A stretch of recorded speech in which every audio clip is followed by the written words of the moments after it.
¿Qué tal? Buenas tardes con todos y con todas. Bueno, a mí me dicen Sónica. Hace alrededor de 10 años yo también me desempeñaba en el muralismo con un colectivo de mujeres.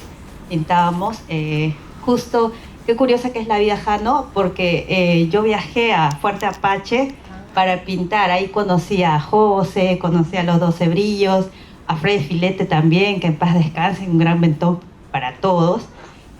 Y tuve la experiencia de chocar con colectivos chilenos, porque ese viaje fueron muchos grupos chilenos a muralizar, ¿no? De Perú fuimos en ese tiempo con el colectivo Cuatro Sangres, que éramos chicas de Bellas Artes, pero yo soy socióloga, ¿no? Yo era autodidacta y pintaba con las chicas. Nos organizamos autogestionariamente para viajar a Buenos Aires para este encuentro y terminamos pintando, por temas económicos, solo 2 mujeres fuimos del colectivo, un monobloc entre las dos, de alrededor de 3 pisos, directo al sol, con golpes de calor, y bastante fue la paña de los compañeros chilenos, una bonita experiencia. Hasta ahorita tengo contacto con gente, sobre todo de Concepción, el colectivo Arteaga también, que estuvo con nosotros en esa experiencia. Y nada, desde ese tiempo surgió esta idea de trabajar en el muralismo. Como socióloga yo tenía muchas dudas acerca de qué es lo que iba a hacer, cómo lo iba a hacer. Ya me desempeñaba pintando con las chicas, yendo a actividades, a festivales acá también en Lima. Pero en el proceso las personas abrimos y cerramos puertas, ¿no? Y todos tenemos el derecho de abrir y cerrar esas puertas, y de siempre aportar a la movida y el colectivo, ¿no? También, como cuenta la historia, Jano, también nosotras pasamos un proceso largo en el cual comenzamos a abrirnos también nosotras. Siguen pintando chicas de Cuatro Sangres, Kelly Tazaico, que es conocida como Phoenix, que también participa en la organización de Nosotras Estamos en la Calle. Otra compañera quedó viviendo ya en Chile. Yo me dediqué a la investigación y al trabajo con población vulnerable, desde el arte, desde talleres de arte para trabajar con familias, niños, niñas, adolescentes en situación de violencia, abuso sexual. En ese proceso yo abro esa puerta de entrar a trabajar desde el arte con ellos y con ellas, y cierro también la puerta un día y me meto de plano, ¿no? A trabajar con ellos y a conocer todo este mundo, ¿no? Y me desempeño en la actualidad también, aparte de investigadora en temas de arte y en temas visuales, con familias en vulnerabilidad y mujeres en violencia, ¿no? Pero siempre pensaba, ok, ¿no? Me abrí de esta práctica porque el entregar la vida al grafiti, al muralismo, al arte urbano, es entregar la vida al 100% y completo. Es no solo gestionar, es también hacer tu propia propuesta, tus sueños, tus proyectos, ¿no? Y el aporte mío en toda esa experiencia, en todos esos años, de conocer el muralismo en nuestro país y también la escena, hizo que yo haga este libro, ¿no? Al cual fue ganador de un concurso. Primero yo hice mi tesis. Jamás aquí entre todos, jamás me quiso aceptar mi universidad al inicio que yo hago una tesis sobre arte urbano. Querían que investigue movimientos políticos y sociales a la antigua práctica de los sociólogos, y cuando presenté me devolvieron de mis jurados. Uno de ellos me dijo directo que cambie todo, que no tenía una aplicación ni una importancia ni un valor el arte urbano para los sociólogos, entonces que tenía que hacer otra cosa, ¿no? Entonces, como buena persona, terca y a rajatabla, dije, bueno, yo me la voy a comer. Sí, es cierto, me voy a comer que me choteé en mi tesis, pero ella también se la va a comer. Insistí, la volví a hacer, le replanteé algunas cosas, y en el proceso fue aceptada, y luego la presento para una investigación, porque ya he trabajado en proyectos sociales ya desde las sombras, desde la organización, desde la planeación de lo que son proyectos con comunidades altoandinas, más que nada, y con otros compañeros artistas y muralistas. Yo hacía la formulación de los proyectos. Entonces se da la oportunidad de estímulos económicos. Había salido para la cultura, el Ministerio de Cultura había salido esta convocatoria para investigaciones en el rubro de arte y cultura, y bueno, lo presenté como quien decía, ¿qué va a pasar, no? Y bueno, pasó, ¿no? Pasó, y se perfiló esta tesis a una adaptación nueva, con actualizaciones, ¿no? La portada que vemos es un muro del el colectivo Ancestras de Chiclayo, Carmen Pintado, más conocida como La Chata Pintado, Ochinchía y Sandra Yontop. La portada es hecha por muralistas mujeres, también para revalorar su valor, y una contraportada de un colectivo de varones, Rustoy, que ya vamos a presentar. Bueno, es bastante amplio, son 200 páginas para resumir, porque hay tanto que decir sobre el arte urbano, por mucho que la gente y la academia y la estructura diga que no tiene un aporte a la sociedad, porque generalmente el artista urbano y la artista urbana, la de la calle, es vista como alguien que no se acopla a la norma social, no se viste, no actúa, no habla como la forma de la academia, como las instituciones quieren. Cuando se plantean los proyectos desde ahí nada más, ya te están mirando de otra forma. Cuando te dan una licitación o un proceso para postular, te piden tus documentos para que trabajes, y eso implica que tengas formación como artista plástico, y muchos de nosotros no lo hemos tenido. Esa es la realidad de nuestro país y en muchos países en el arte urbano. Y sí, han sido defenestrados, han sido maltratados por no tener esa formación, ¿no? Pero hay mucho que decir, por más que se diga que en nuestro país y en la realidad latinoamericana el arte urbano no lo tiene. En este libro se ha tratado de hacer. Bueno, a lo largo de lo que se ha hecho, pues es hablar, para mí, construirlo también como la imagen, primero la imagen del arte, ¿no? En un muro, en una pieza de graffiti, ¿no es cierto? Y ahí tenemos una serie de ítems que ustedes pueden ver en ese índice, ¿no? Hablo de Lima como un barrio, como una imagen popular, ¿no? Los periodos que hubo, también es un trabajo dedicado a ello, ¿no? Esta es la contraportada, es el trabajo de los artistas Rustoy, Nailam y Cipión, en la Huaca, Mateo Salado. ¿Por qué? Porque esta investigación también tiene un componente no solo de hablar del arte por el arte urbano, sino el arte ligado a la identidad cultural en nuestro país. Y fuera de que todos los países en Latinoamérica y en el orbe tenemos un componente cultural al cual apelamos, en nuestro país estamos viendo que hay una gran efervescencia hace ya bastantes años de revalorar esta historia cultural.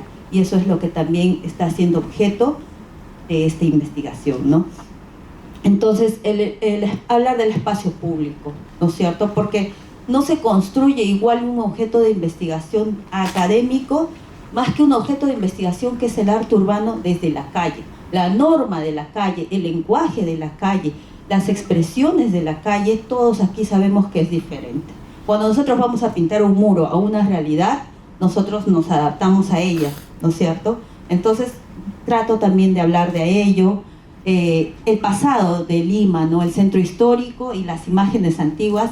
Esa portada es del 2013, esa imagen es del 2013, es el Centro Cultural Averno. Me recordó lo que Jano decía, que tenían una casa tomada. Pues acá en Perú también teníamos una casa tomada en el centro de Lima, el Averno, que albergó a muchos artistas de todas las índoles, no solo del graffiti, del mural, sino de la música, de la danza, ¿no? Una respuesta contracultural, pues también hablamos un poco de ello en el libro, y un pequeño registro de los muros que se hicieron en la zona, artistas como Raf, que son referentes en nuestra comunidad también, y de los muros. Y si ustedes se preguntan algunas veces por qué hay más imágenes de algunas personas, es también por el tema de permisos, porque en estos casos también se tienen que pedir permisos para las imágenes, ¿no?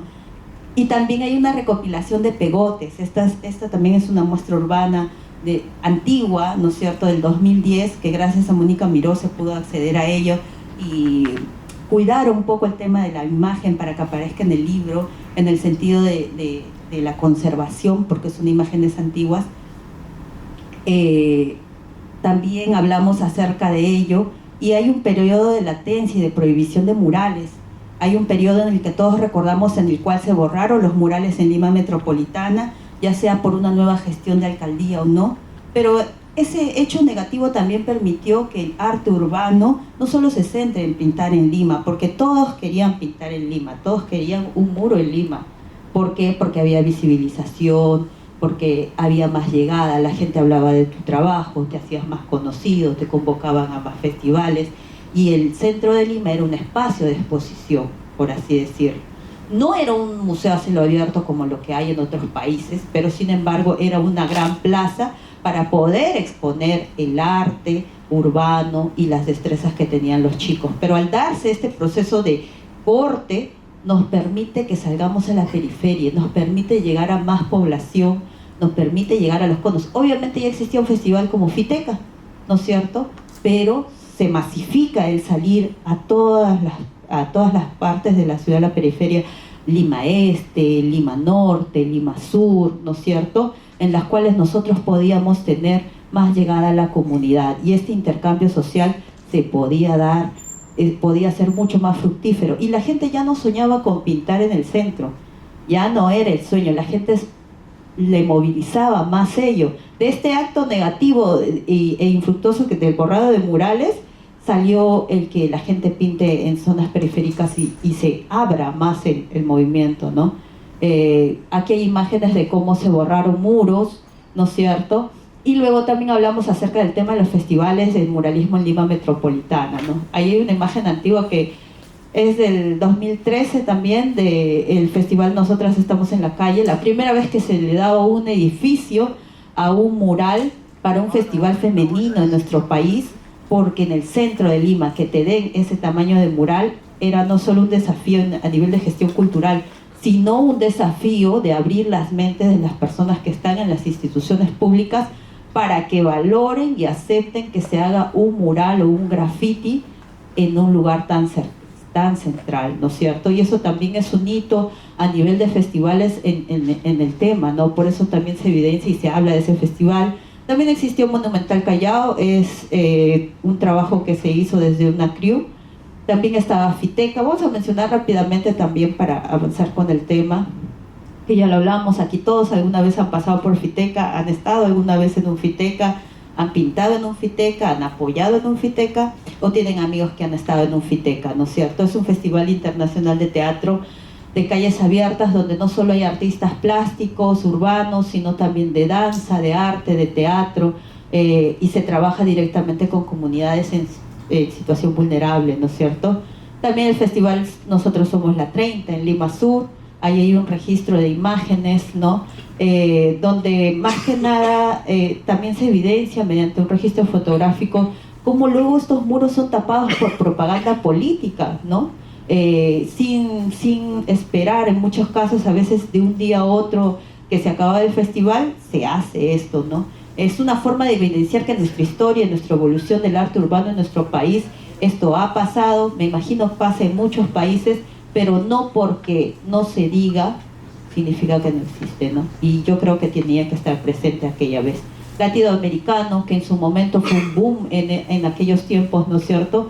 Y otros tantos festivales actuales ahora del proyecto Ancestras que están en Chiclayo, se ha descentralizado, ya no solo es la ciudad la que se abrió, ya no solo es la periferia, ya no solo es un asentamiento humano, un pueblo joven que no tenía luz, agua ni desagüe, al cual le faltaban muchos, no solo servicios, sino instituciones del Estado que cuiden y protejan al ciudadano. Ahora se abrió el muralismo a las provincias, ahora los muralistas reconocieron su identidad cultural, regresan a sus pueblos o los pueblos de sus padres a hacer festivales de muralismo, revalorando la temática de la práctica cultural de ese lugar. ¿Eso por qué será? ¿Será de casualidad? ¿Será que está de moda? ¿Será que es nuevo? No, porque por más que esté de moda, ustedes también cuando van a muralizar algún lugar, investigan qué hay, qué pasó, qué hubo, hablan con las personas, se acercan a ellas. El arte urbano tiene la capacidad no solo de crear un cuadro estético bonito, sino de llegar a las personas, de transmitir, de hablar con ellas, de hacerlas sentir importantes, de hacerlas ver, ser objeto de observación de todo el mundo, ¿no? Y ellos sentirse valorados. Las comunidades, cuando trabajamos con ellos, no solo es el que ellos existen, sino que importan, ¿no? Entonces, el arte urbano, el graffiti, el muralismo, nos otorga esa capacidad. Bueno, ahí hablamos de algunos festivales que hubieron también Equilibrio, el AINIFES, el Liberarte, que hace poco ha tenido otra edición en Pisco, el Quimiri Bonito, el AINIFES. Han habido tantos festivales de los cuales se menciona también en el libro, Muchos se extinguieron, muchos mutaron, muchos se volvieron otros festivales. Lo positivo de todo ello no es que no hayan tenido la envergadura, sino que hacen que otros muralistas se organicen y repliquen, porque lo más importante en este país tan amplio y tan vasto es que sigan existiendo estos festivales, ¿no? Que se siga llegando a la población, ¿no? El Festival Tupac Amaru, que también ha sido en Cusco, Amazonarte, Tierra que Pinta, que ahorita está moviendo la movida cultural del muralismo en la selva que es tan amplia también en nuestro país, está trabajando articuladamente con Colombia, vi también que habían salido a Brasil, entonces se ha diversificado tanto y para bien de nuestra sociedad, ¿no? También hablamos acerca de las condiciones del desarrollo del mural en nuestro país. No podemos negar que el tema tecnológico, como decía Jano, a lo que se pintaba antes, a lo que ibas a buscar a tu amiga a su casa y decirle, señora, vamos a ir a pintar. Toda la familia nos veía todas pintadas, sucias. No, estas chicas, ¿a dónde se van? ¿Y qué andábamos? ¿No? Ahora hay medios tecnológicos para llegar a ellos, para conocer festivales, para ir a otros lugares. Hay condiciones en las cuales han hecho que en la práctica del mural y el graffiti y el arte urbano hayan crecido, ¿no es cierto? Hay condiciones tecnológicas, hay condiciones culturales, pero también hay condiciones económicas y políticas, y la política no está alejada de una práctica cultural, y el arte urbano es una práctica cultural, a lo que también escuchaba también con Chloe, ¿no? Ellos tienen una industria en Colombia, y a mí me gusta mucho investigar la experiencia que tuve viajando a otros países, también conociendo festivales desde ser muralista y también desde conocer sus experiencias. Colombia tiene una industria cultural, pero una industria cultural de verdad, porque acá tenemos en el Ministerio de Cultura industrias culturales de nombre, ¿no? Donde se trabaja con la formulación de los proyectos y la organización, entonces de toda mano, y acá solamente sectorizado. Nos falta aperturarnos. Si bien es cierto a nivel de gestión pública, de gestión cultural, que he tenido también la experiencia de trabajar y de estudiarla, los proyectos se han copiado. Los proyectos para Latinoamérica vienen de España, pero también vienen de Colombia. Los proyectos de los museos a cielo abierto, que hace 15 años yo lo veía viajando por Latinoamérica, eso todavía no hemos tenido una experiencia de museo a cielo abierto acá en Perú. Todavía no tenemos ordenanzas, ni una ley de la cultura del arte, ni que cuide ni protege a los muralistas, ¿no? ¿Por qué? Por lo mismo, porque las condiciones han dado que lamentablemente los chicos están luchando por tener un proyecto propio, por tener una propuesta propia, por estudiar, por mejorar su técnica, por trabajar, por cuidar a su familia, por alimentarse, porque no solo vivir un sueño. En cambio, en otros países también la política pública, cultural, hace que tengan talleres, hace que ellos se capaciten y no necesitan haber estudiado para acceder a ello, sino que los apoyan en su formación. Y eso es tan importante y nos ayuda a contrastar, ¿no? Y los procesos políticos como los que nuestro país ha estado pasando hace poco, no podemos dejar de mencionarlos, no podemos dejar de hablar de ello, porque si no, esto es un estudio sesgado. Y la política social, la política cultural y la realidad del artista urbano está impregnada de esto. Y quien quiera decir que no, pues lamentablemente no es así. Para ir finalizando, pues hablamos de las mujeres muralistas. Esto fue un gran sueño también para nosotros. De paso que veo a Mono, agradezco que nos dio el aporte del espacio en el MOS para hacer entrevistas a mujeres muralistas, hablar acerca de sus experiencias, hablar acerca de cómo ellas conciben sus cuerpos, cómo ellas han sido objeto de prácticas, pero también cómo ellas se interrelacionan, cómo ellas se observan. Es difícil y es diferente construirse en todo este lenguaje, en toda esta práctica cultural del arte urbano siendo una mujer. Y en nuestra sociedad peruana, siendo tan machista, siendo tan lacerante y no aceptando hasta ahorita que las mujeres se dediquen a esto, sigue evidenciándose ello. Por eso que dedicamos en este libro un capítulo bastante amplio a hablar acerca de las mujeres muralistas, ha sido bastante rico conocer, entrevistarlas, hablar acerca de sus experiencias, cuidándolas también, cuidando los detalles de cómo se las observa, de cómo se las representa y cómo ellas se empoderan, al fin y al cabo en estos procesos, ¿no? Hay muchos desafíos, hay muchas discusiones, hay muchas cosas. También en este libro tenemos un archivo fotográfico bastante amplio desde el 2012, incluso yo tenía imágenes del 2008, pero que no, por temas tecnológicos no han podido estar. Pero el libro tiene también un registro de murales a nivel nacional y a nivel de provincias en nuestro país, y de cómo se ha construido también de alguna forma esta historia de los murales en nuestro país. No quisiera dejar, también tenemos entrevistas, ahí hay chismes, cosas de los muralistas que puedan revisar, pero también quisiera también no dejar de aprovechar esta oportunidad para hablar de una problemática que están viviendo ahorita los muralistas en nuestro país.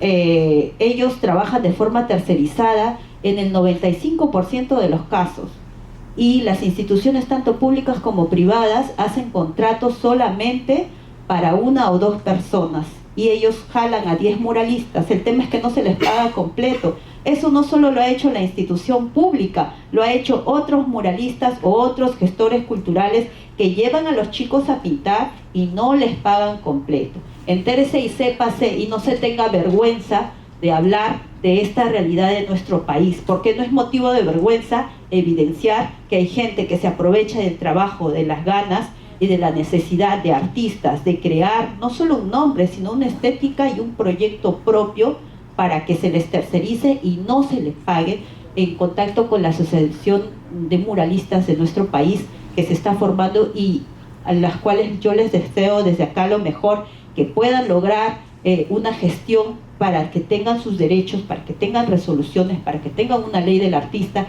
y que no, por no haber estudiado arte, por no tener un certificado, no puedan acceder a contratos ni a seguros de salud. ¿Quién sabe en la pandemia cómo lo pasaron los artistas urbanos? ¿Quién sabe cuántos artistas urbanos murieron? ¿Quién sabe qué fue de sus hijos, de sus hijas, menores de edad? ¿Quién sabe de las compañeras que son víctimas de violencia de parte de sus parejas, que quieren seguir pintando, pero son madres, trabajan y se hacen cargo de sus hijos? ¿Quién las apoya? ¿Quién ve sus derechos? No solo como mujeres, sino como ciudadanas, acceso a la salud, a la educación, a la economía. Es por ello que ahora, para cerrar proyecto esto, y quisiera que nos apoyen también difundiendo en las redes esta problemática, porque si no se evidencia, no se hace ruido, no vamos a poder llegar a lo que han llegado las otras industrias culturales que de verdad lo son. Muchísimas gracias, compañeros y compañeras. El libro está acá en físico, quien quiera adquirirlo, si no también tenemos las redes sociales, pero nos apoyan. ¿Por qué? Porque es una autogestión mía. Y en nuestro país imprimir, hablar, investigar también es una apuesta tan atroz y tan difícil como ser un artista urbano. Muchas gracias.